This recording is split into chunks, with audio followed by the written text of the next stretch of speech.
갈라디아서 3장 23절에서 4장 7절까지의 말씀입니다. 제가 대표로 봉독합니다. 믿음이 오기 전에 우리는 율법 아래에 매인 바 되고 계시될 믿음의 때까지 갇혔느니라. 이같이 율법이 우리를 그리스도께로 인도하는 초등교사가 되어 우리로 하여금 믿음으로 말미암아 의롭다함을 얻게 하려 함이라. 믿음이 온 후로는 우리가 초등교사 아래에 있지 아니하도다. 너희가 다 믿음으로 말미암아 그리스도 예수 안에서 하나님의 아들이 되었으니 누구든지 그리스도와 합하기 위하여 세례를 받은 자는 그리스도로 옷 입었느니라. 너희는 유대인이나 헬라인이나 종이나 자유인이나 남자나 여자나 다 그리스도 예수 안에서 하나이니라. 너희가 그리스도의 것이면 곧 아브라함의 자손이요 약속대로 유업을 이을 자디라. 내가 또 말하노니 유업을 이을 자가 모든 것의 주인이나 어렸을 동안에는 종과 다름이 없어서 그 아버지가 정한 때까지 후견인과 청지기 아래에 있나니 이와 같이 우리도 어렸을 때 이 세상의 초등학문 아래에 있어서 종노릇 하였더니 때가 차매 하나님이 그 아들을 보내사 여자에게서 나게 하시고 율법 아래에 나게 하신 것은 율법 아래에 있는 자들을 속량하시고 우리로 아들의 명분을 얻게 하려 하심이라. 너희가 아들이므로 하나님이 그 아들의 영을 우리 마음 가운데 보내사 아빠 아버지라 부르게 하셨느니라. 그러므로 내가 이후로는 종이 아니요 아들이니 아들이면 하나님으로 말미암아 유업을 받을 자니라. 아멘. 사도 바울은 앞선 본문에서 율법이 구원을 얻기 위한 방법으로 주신 것이 아니라 죄를 깨닫게 하는 역할을 위해 주어졌다라고 말합니다. 그러므로 율법이 죄를 깨닫게 할 뿐 그 죄의 문제를 인간이 스스로 해결할 수 없기 때문에 결국 율법은 사람들을 죄에 가두어 두는 역할을 한다고 했습니다. 오늘 본문에서는 율법을 초등교사에 비유하고 있습니다. 초등교사는 원어의 의미로는 소년 인도자입니다. 소년 인도자는 고대 헬라 로마 사회에서는 주인을 대신해서 주인의 아들을 보호하고 또 그가 훌륭하게 성장할 수 있도록 도와주는 역할을 하는 사람이었습니다.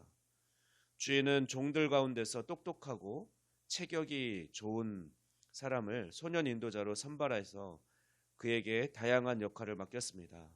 자기 아들을 학교에 데려다주고 데려오며 또 위험으로부터 보호하고 때로는 학교 숙제도 도와주고 또 나쁜 길로 빠지지 않도록 자기 아들을 감독하고 훈육하는 등 그런 다양한 역할을 그에게 맡겨주었습니다. 이런 소년 인도자들 중에는 좋은 소년 인도자도 있지만 대부분의 소년 인도자들은 주인 아들을 도와주고 보호해주는 긍정적인 역할보다는 주인 몰래 주인 아들을 못살게 굴고 괴롭히는 부정적인 역할을 많이 했습니다. 주인에 대한 화풀이를 그 아들에게 했던 것입니다. 바울은 이런 소년 인도자를 떠올리면서 율법을 바로 소년 인도자, 초등교사에 비유한 것입니다. 율법이 소년 인도자처럼 우리를 못살게 하고 괴롭히지만 우리를 그리스도에게로 인도한다는 것입니다. 어둠이 없으면 밝음의 필요성을 느끼지 못하듯이 우리 죄의 모습을 드러내고 죄 아래로 가두는 것은 율법의 부정적인 역할이 우리를 메시아를 갈망하게 함으로써 그리스도에게로 우리를 인도한다는 것입니다.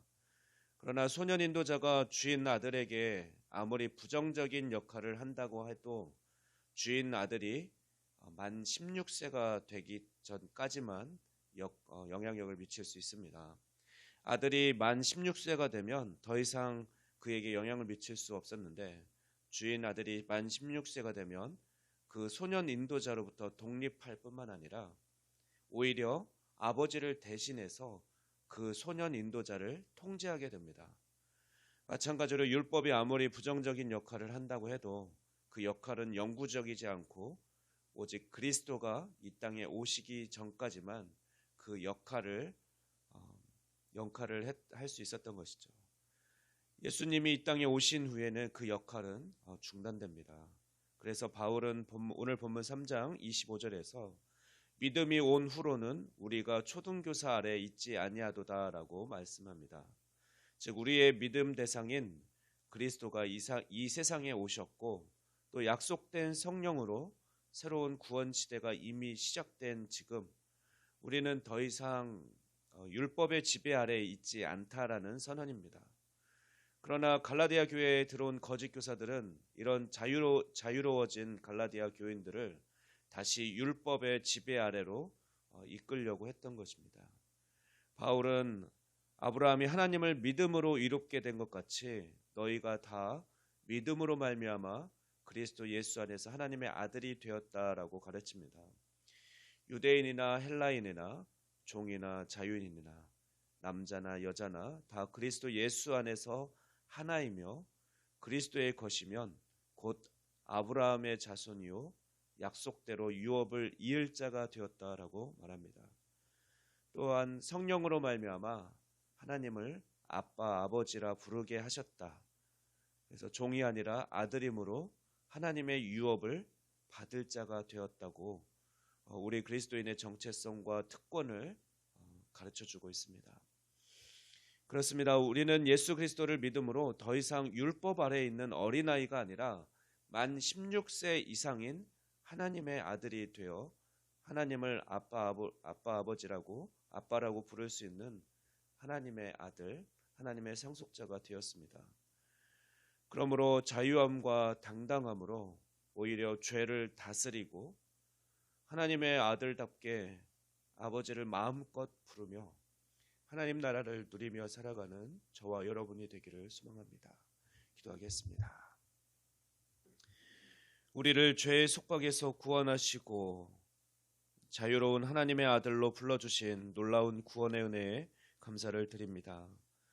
우리가 하나님을 아빠, 아버지라 부르는 하나님의 아들이 되었으니 하나님을 기쁘시게 하며 또 하나님 나라의 유업을 이어갈 자로서 죄를 능히 이기며 당당하게 살아가는 우리가 되게 하여 주시옵소서. 오늘도 하나님의 약속의 말씀 안에서 자유함과 기쁨이 넘치는 삶을 살아가게 하여 주시옵소서. 감사드리며 이 모든 말씀 우리 주 예수 그리스도의 이름으로 기도하옵나이다. 아멘.